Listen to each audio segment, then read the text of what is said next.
Avis vascular centre మన దేశంలోనే the best varicose vein hospital. Welcome to iDream. ఈరోజు మనతో పాటు ఆక్యుపంక్చరిస్ట్ హీలర్ జనార్దన్ గారు మనతో పాటు ఉన్నారు. మాట్లాడదాం. నమస్తే సార్. నమస్తే అమ్మా.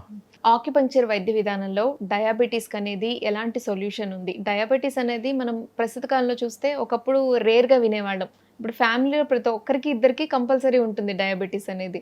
దీనికి ఆక్యుపంక్చర్ వైద్య విధానంలో ఎలాంటి సొల్యూషన్స్ ఉన్నాయి, ఎలాంటి ప్రొసీజర్స్ ఉన్నాయి, ఇవన్నీ మా వ్యూస్ కోసం చెప్పండి. ఇప్పుడు డయాబెటీస్ అనేది మనం ప్రతి ఇంట్లో చూస్తున్నాం, మీరే చెప్పారు. ఇది ఒక క్యాపిటల్ సిటీగా మారిపోయింది ఇండియా. దీనికి ఏంటంటే ఆక్యుపంక్చర్ అనే వైద్య విధానంలో చక్కని సులభమైన మార్గాలు ఉన్నాయి. ముందు మనం అర్థం చేసుకోవాల్సింది ఏంటంటే డయాబెటీస్ అనేది ఒక జబ్బు కాదు, వ్యాధి కాదు. అది జీవన శైలి వల్ల వచ్చేటటువంటి ఒక అనారోగ్య సమస్య. ఏమంటామంటే ఇది lifestyle disorder. Lifestyle డిజార్డర్లో ఉండడం వలన ఇది కనిపిస్తుంది. సో మన లైఫ్ స్టైల్ మార్చుకున్నట్టయితే ఇది ఆటోలోకి వస్తుంది కదా. అందుకని మనం ఏం చెప్తున్నాం అంటే ఇది ముఖ్యంగా మనం గమనించాల్సింది ఏంటంటే ఇది ఒక డయటరీ రిలేటెడ్ సమస్య.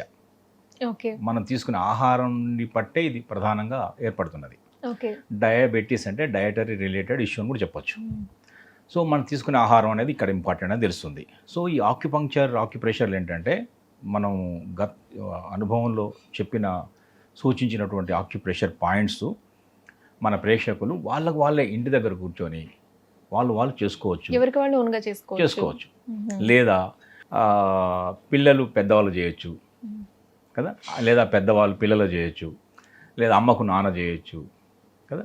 పేరెంట్స్ ఉన్నారనుకోండి, భార్యకు భర్త, అలా వాళ్ళు చేసుకుంటుంటే చేసుకోవచ్చు. ఒకవేళ నేను కొన్ని పాయింట్స్ చెప్పి వాళ్ళకి అర్థం కాలేదనుకోండి, ఒకరికొకరు హెల్ప్ చేసుకోవచ్చు. ఇప్పుడు ఒకవేళ ఫర్ ఎగ్జాంపుల్ ఇంటి హెడ్ ఆఫ్ ద ఫ్యామిలీకి ఉంది, ఆయన వైఫ్ చేయొచ్చు, లేదా ఆయన పిల్లలు చేయొచ్చు, ఎవరేం చేయొచ్చు. అంటే ఇక్కడ ఏంటంటే చెప్పేది ఏంటంటే ఆ ప్రెషర్ పాయింట్ కరెక్ట్గా గుర్తుపట్టగలిగితే మన బాడీలో ఏంటంటే మన శరీరంలోనే అనేక ఇలాంటి ఆక్యుప్రెషర్ రహస్య బిందువులు ఉన్నాయి. సో డయాబెటీస్కి ఏ విధంగా ఉంటుంది సార్? డయాబెటీస్ కూడా మనం బేసిక్ ఏంటంటే ప్రెషర్ పాయింట్స్ ఉంటాయి. అదేంటంటే అది కాళ్ళల్లో ఉంది, బొటన వేలు దగ్గర ఉంది. అది ఇప్పుడు చూద్దాం. ఇది స్ప్లీన్ మెరిడియన్. మన ఆర్గాన్స్ లోపల స్ప్లీన్ అనేది ఒక ఇంపార్టెంట్ ఆర్గాన్. స్ప్లీన్ మెరిడియన్ అంటే ఈ స్ప్లీన్ మెరిడియన్లో మనం కాలు తీసుకున్నట్టయితే కాలు యొక్క బొటన వేలు, బిగ్ టో నుంచి ఇలా కొంచెం ఈ నెయిల్ అవుటర్ ఎడ్జ్ నుంచి బయటికి ఇలా కొంచెం ముందుకు వచ్చినప్పుడు ఇక్కడ ఒక గ్రీన్ కలర్ ఒక పాయింట్ కనిపిస్తుంది, ఇక్కడ రెడ్ కలర్లో ఇంకోటి కనిపిస్తుంది, ఇక్కడ ఎల్లో కలర్ ఇంకోటి కనిపిస్తుంది. ఈ ఎల్లో కలర్లో ఉన్నదే పాయింట్. అంటే నేలు ఎడ్జ్లో ఒక పాయింట్ ఉంది, ఫస్ట్ జాయింట్లో ఒక పాయింట్ ఉంది. ఫస్ట్ జాయింట్ ఇది రెడ్ పాయింట్. థర్డ్ ఇది ఇంకొక జాయింట్లో ఉంది, సెకండ్ జాయింట్లో ఉంది. సో ఇది లైవ్ డెమోలో కూడా చూపిద్దాం. ఇది కాళ్ళలో ఉంది.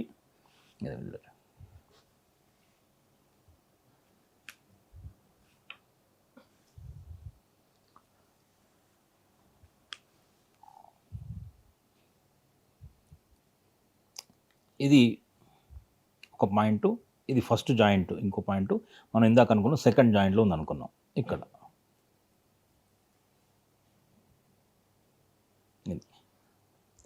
ఇది ఈ గోర్ దగ్గర ఒక పాయింట్ నుంచి ఈ ఫస్ట్ జాయింట్ వదిలేసాము. సెకండ్ జాయింట్లో ఇక్కడ ఉంది, ఇది SP3.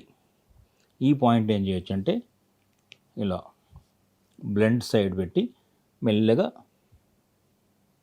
ఒక 1 minute ఇలా నొక్కి వదలాలి అంతే. ఈ పాయింట్ యాక్టివేట్ అవుతుంది. ఇది పాయింట్.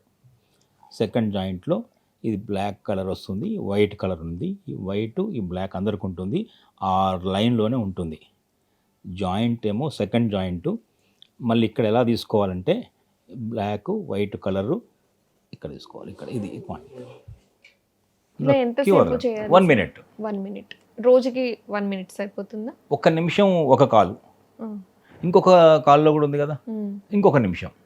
అదే డే మొత్తంలో మనం 2 సార్లు చేయాలి, morning and evening. 9 to 11 morning ఒకసారి చేయొచ్చు, ఈవినింగ్ 4 to 5 ఇంకోసారి చేయొచ్చు. ఏదో 4 to 5 మధ్యలో ఈవినింగ్ ఒకసారి 2 legs కూడా, ఈవినింగ్ ఒకసారి మార్నింగ్ ఒకసారి. ఇలా ఒక్కొక్క నిమిషం. అంటే మొత్తం 8 నిమిషాలు ఖర్చు పెడుతుంది దీని మీద మనం. సాయంత్రం మళ్ళీ 2 నిమిషాలు, ఒక 4 నిమిషాలు 5 నిమిషాలు దీని మీద మనం స్పెండ్ చేసినట్టయితే సో ఇది అద్భుతమైన రిజల్ట్స్ వచ్చి తీరుతాయి. ఇది ప్రూవెన్ పాయింట్. డయాబెటీస్లో బేసిక్ మనకు అనిపించేది మనకి ఏంటంటే చేస్తున్నప్పుడు ఆ రోజులో అప్పటికప్పుడు మనకి ఏమైనా రిలాక్సేషన్ సెన్సేషన్ తెలుస్తుంది. సెన్సేషన్ అక్కడ పించింగ్ ఉంటుంది. ఆ పాయింట్ ఇప్పుడు ఇలా ఇక్కడ నొక్కినప్పుడు ఇది పాయింట్ అనుకోండి, అక్కడ ఒక ఎలక్ట్రిక్ షాక్ లాగా వస్తుంది. పెయిన్ ఉంటుందా? కొంచెం పెయిన్ ఉంటుంది. పించింగ్ అంటుంది, పెయిన్ కన్నా కూడా. ఓకే. కానీ ఇంకో చోట చేసినప్పుడు దొరకదు మళ్ళీ. అదే పాయింట్ లో కొంచెం పక్క జరిగామంటే ఆ పించింగ్ రాదు. మనకు అర్థమవుతుంది కరెక్ట్ గా ఇదే పాయింట్, మనం కరెక్ట్ పాయింట్ లోనే ప్రెషర్ చేస్తున్నాం అనేది మనకు అర్థమవుతుంది. అది ఆక్యుప్రెషర్ పాయింట్. ఆ పాయింట్ లోనే మనం స్టిమ్యులేట్ చేయాలి. ఇలా మనం ఎంతకాలం చేయాలి? ఇప్పుడు మనం ఒక రోజు చేసాం. డయాబెటీస్ ఎప్పటి నుంచి ఉంది? ఒక 10 years నుంచి ఉంది అనుకోండి. 10 ఏళ్ల నుంచి ఉన్న వాళ్ళు కూడా ఉన్నారు, లేదా ఈ మధ్య 2 నెలల నుంచి వచ్చిన వాళ్ళు కూడా ఉంటారు.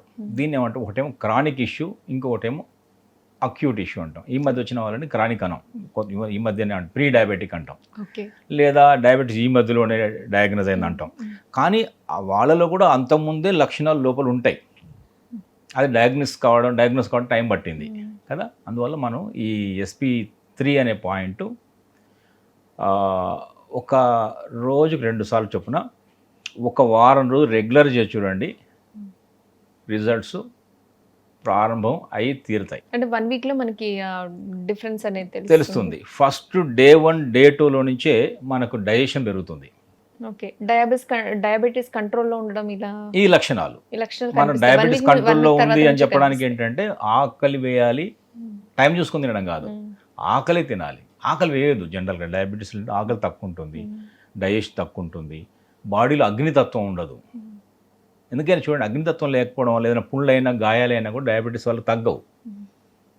డయాబెటిక్ పేషెంట్స్కి చాలామంది చెప్తారు గాయాలైనాయండి తగ్గవు, అందులో అగ్నితత్వం లేదు.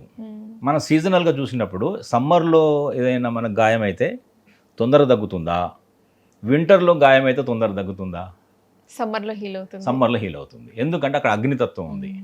వింటర్లో చలికాలంలో ఆ సెల్ గ్రోత్ జరగదు, హీల్ అవ్వదు. అందుకని చాలా కాలం ఇబ్బంది పడతారు. అట్లా అంతే. దాన్ని బట్టి మన అర్థమయ్యేది ఏంటి, హీల్ అవ్వాలంటే అగ్నితత్వం కావాలి. అది డయాబెటిక్ పేషెంట్లో తక్కువ ఉంటుంది, అందుకని గాయాలు తగ్గవు. చాలా జాగ్రత్త అని చెప్తారు. ఈ ఫైర్ పెంచేందుకు ఇది ఉపయోగపడుతుంది. డయట్ పెరుగుతుంది, దాంట్లో అగ్నితత్వం పెరుగుతుంది. డైజెషన్ పెరిగిందంటే అగ్నితత్వం పెరిగినట్టే కదా, ఇక్కడ జఠరాగ్ని పెరిగినట్టే కదా. సో ఈ పాయింట్ చేయొచ్చమ్మా. రెండవది ఏంటంటే ఇంకొక పాయింట్ చెప్తాను మేజర్గా. సో డయాబెటీస్లో ఇంకొక మేజర్ మనం చేయాల్సింది ఏంటంటే డయటరీ రిలేటెడ్ అన్నాం కాబట్టి ఆహారాన్ని వేళలు పాటించాలి, టైమింగ్స్, టైం తినాలి. రెండవ మేజర్ చేయాల్సిన పని ఏంటంటే, ఇది చాలా ఇంపార్టెంట్, ఇదే యాక్చువల్ ఇంపార్టెంట్ 1 అని చెప్పవచ్చు. అదేంటంటే నమిలి తినాలి, చూయింగ్. ఇది చాలామంది ఇప్పుడు చేయడం లేదు, ఫాస్ట్గా గబ్బ తినేస్తున్నారు. 5 నిమిషాలు భోజనం అయ్యే వాళ్ళు చాలామంది ఉంటారు. 5 నిమిషాలు భోజనం అయ్యింది అంటే ఎంతసేపు మినిమం నమలాలి సార్ నోట్లో పెట్టిన తర్వాత? ఇప్పుడు 32 పనులు అంటాం, 32 టీత్ ఉంటాయి కదా, పళ్ళు ఉంది నమలడానికే కదా, నమలేందుకే పనులు ఉన్నాయి. సో అట్లీస్ట్ ఒక 10-20 సార్లు అయినా నములుదాం. సగం 32లో సగం అంటే అట్లీస్ట్ 16-20 సార్లు అయినా నమిలితే చాలా బెటర్. ఎందుకు నమలడం వల్ల ఏం లాభం అంటే అరుగుతుందని కాదు, అరుగుదలే కాదు, అక్కడ ఎంజైమ్స్, డైజెస్టివ్ జ్యూసెస్ ఇక్కడే చాలా వరకు ఆహారంతో మిక్స్ అయిపోతాయి. మిక్స్ అయినప్పుడు ఈ పొట్ట మీద బర్డెన్ తగ్గుతుంది. డయాబెటీస్లో మేజర్గా జరిగేది ఇదే. సో అందువల్ల నమ్మిలి తినాలి, టైం ప్రకారం తినాలి. ఈ 2 కనుక నమ్మిలి తింటే 100 ఏళ్ళ ఆయుష్. చాలాసార్లు చెప్తాను ఇదే, నమ్మిలి తినండి అని. మా దగ్గరకు వచ్చిన వాళ్ళలో డయాబెటిక్ పేషెంట్స్లో 90% నమ్మిలి తినడం లేదు, ఫాస్ట్ తింటున్నారు. ఈ ఒక్క అలవాటు మార్చుకుంటే డయాబెటీస్ని మనం తరివేయచ్చు, కంట్రోల్ చేసుకోవచ్చు. ఆక్యుపంక్చర్లో డయాబెటీస్కి ఉన్న మంచి సొల్యూషన్స్ మా వ్యూస్ కోసం చెప్పారు. Thank you sir. నమస్తే అమ్మా.